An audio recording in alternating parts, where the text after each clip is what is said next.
can move on as we're about to do in Top Boxing. Last week, Simon, I sat beside your friend and mine, Frank Warren, at the Arsenal game. Did you indeed? They beat Seville at the Emirates the other night. And he and I got onto the topic of what's coming up on December the 23rd. What's coming up is a huge night of boxing in Saudi Arabia. And we also got on to who's going to fight who. Is it true it'd be Joshua against Deontay Wilder? Frank kind of generalised it, but said there's a lot to look forward to on that day. There's going to be a big night in December, and we'll be announcing it very soon, and it will be massive. In Saudi. Come on, Frank, what more can you tell me? You're going to love it. You're going to love it. I promise you, you'll love it. I can't give you all the information at the moment, but everything's going in the right direction for something to be an historical night in boxing. It's going to feature boxers from all over the world, and you will be surprised by the names, and there's some great names, and there's some great fights involving British fighters too. An historic night in boxing in Saudi on December the 23rd.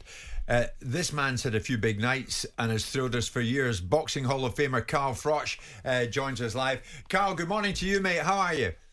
Morning, I'm very good, thank you. Carl, you heard Frank talking to me at the Emirates the other night. So it got us thinking, right, who's going to fight who? And then we got onto the topic of, could it possibly be AJ against Deontay Wilder? Now, it seems that both of them are going to be on the card, but they're not going to be fighting each other, because the sensible thought now is that Anthony Joshua will fight Otto Wallen and Deontay Wilder will fight Joseph Parker. Is that as big as you were expecting the news to be? Probably not, no. I mean, it's a bit disappointing for AJ to be fighting Wallen instead of Deontay Wilder, because the AJ Wilder fight for me is a very big fight. It's a fight that I could look forward to. It's a fight I can get excited about, and it's one of them where you think, what happens? Does AJ get absolutely obliterated and knocked out in a couple of rounds because he's a bit mentally still tentative in the way in which he does his work? Or does AJ actually turn up, put on a boxing masterclass, and maybe even finish off Wilder, tire him out later? I mean, there's so many different outcomes for that fight, and I think it's a juicy fight. So to now find out that AJ's fighting Wallen, got to be honest, I'm disappointed, but I can see that it's still, obviously, Eddie Hearn and Anthony Joshua and his team are obviously in the rebuilding process, because Otto Wallen's, it's not a bad fight, is it? It's AJ back out there against somebody who's quite capable. We saw him against Tyson Fury, giving that nasty cut. He's on a run of a few decent little wins since then. But let's be honest, it's nothing to get too excited about, is it? Like Frank Warren was alluding to. By the fact you're nodding since Carl opened his mouth, do you agree with him? I agree with Carl's assessment on it, because I think the most exciting fight right now, given what we've seen from Tyson Fury in the last 18 months, is the Anthony Joshua versus Wilder fight, because the question will be answered. Someone's going to get knocked out in that fight, I suspect, and it will be an explosive fight.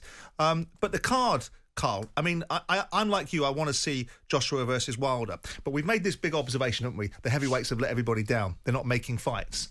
And now you've got most of them out. The Pillsbury Doughboy, Ruiz, has disappeared. No one can find him where he is. He's probably in the larder. But we've seen most of the heavyweights that we want to see out, whether we're seeing the fights that we want to see. If we've got Wilder versus Parker, if we've got Hrgovic out there, if we've got Dubois out there, we've got Frank Sanchez out there. We're seeing some names, haven't we, Carl?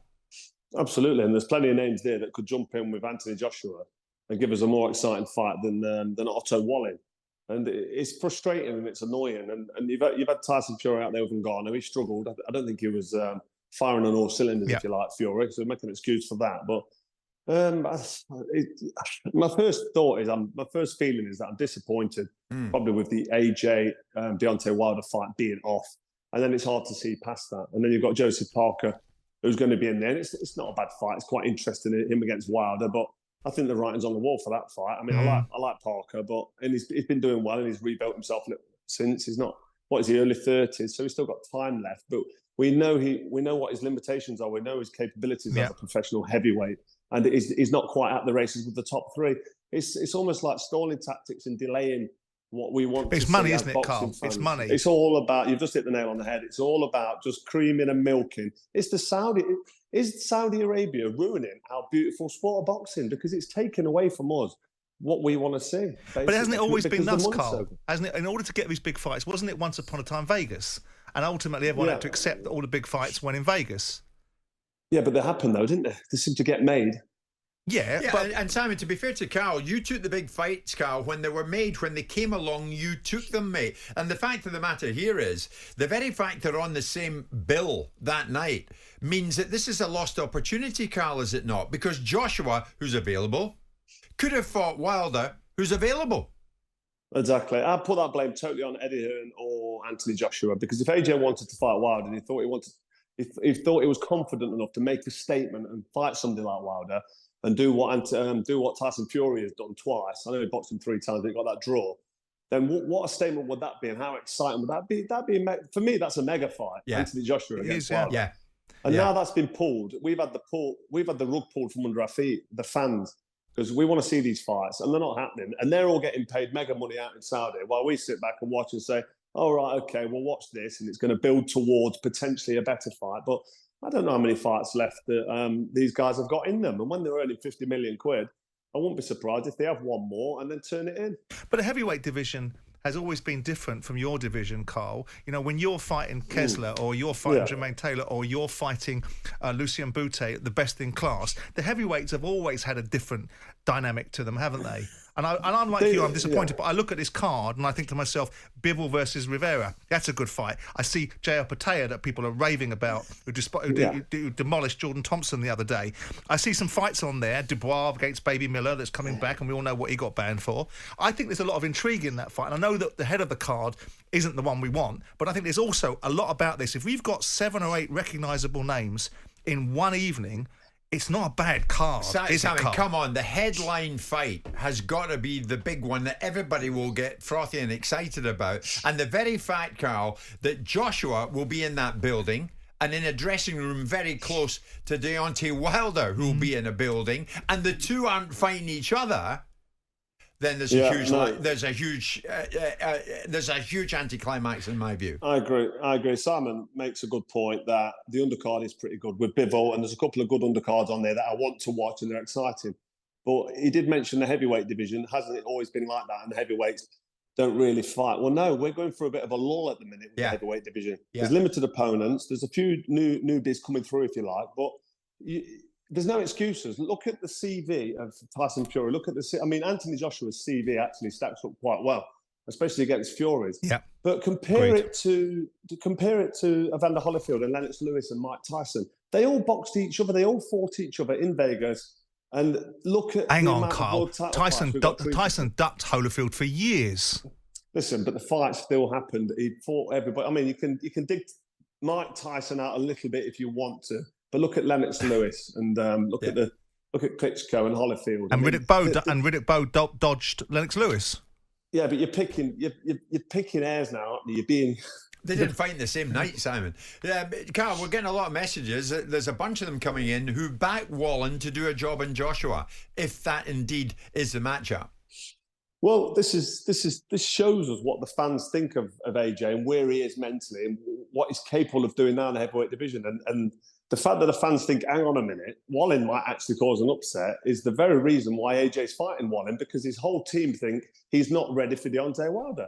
And based on his last 2 or 3, 4 performances, he's not ready for Deontay Wilder, because I think if he goes on his back foot or waits for Wilder to come to him and gives Wilder momentum, he will get absolutely sparkoed in a couple of rounds. Wilder will jump on him and get him early.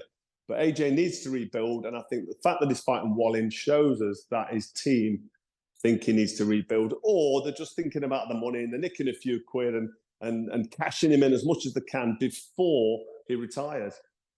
You relied upon the fact that it's Eddie and the fighter. You told me once that if a fighter doesn't want to make a fight, they'll use an excuse like an inability to get a contract done or the money side of things. If you want to make a fight like you did with Kessler on a 50-50 split, do you think Joshua wants the fight? Because my understanding from people close to him is it's Joshua will take these fights, but it's the Freddie Cunninghams of the world and the guys around him that are positioning it to, because there's an opportunity to make a lot of money before they get to the fights, which will determine everything.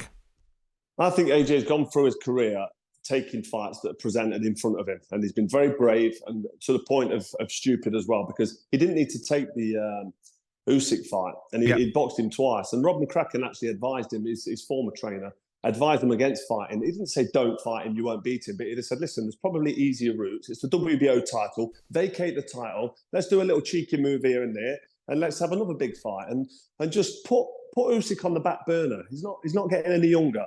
But what did AJ do? He said, no, I fancy it. I think I can do him. Probably saw his performance against the gatekeeper, Derek Chisora, who gets beaten by everybody, let's be honest. Yeah. He gets his head punched in and pummeled by anybody at world level. I'm just being factual. I said that to him as well, yeah. Carl, I jumped on you a moment ago and was praising you for taking the big fights as they came in your career. There's Jack, who just got in touch. Jim, mention maybe to Carl Froch, did he always do that? What happened with Joe Calzaghe? Yeah, well, you'll have to ask Joe Calzaghe why he vacated the WBC title rather than fight me. Just ask him what happened there. Okay. Carl, thank you. Thanks for your contribution as always. Carl Froch with us. I like Carl a lot. He says what he means what he says, doesn't he? He gets on with it. At the moment, what we're led to believe is that on the 23rd of December, what they're going to announce, probably this week, is that AJ will fight Otto Wallen and Deontay Wilder will fight Joseph Parker. That's what we're led to believe is going to be happening. But isn't it a lost opportunity, a missed opportunity, that AJ and Wilder in the same building, in adjacent dressing rooms, are not going to go in the ring and fight each other? Surely, as Simon says, it's all down to money.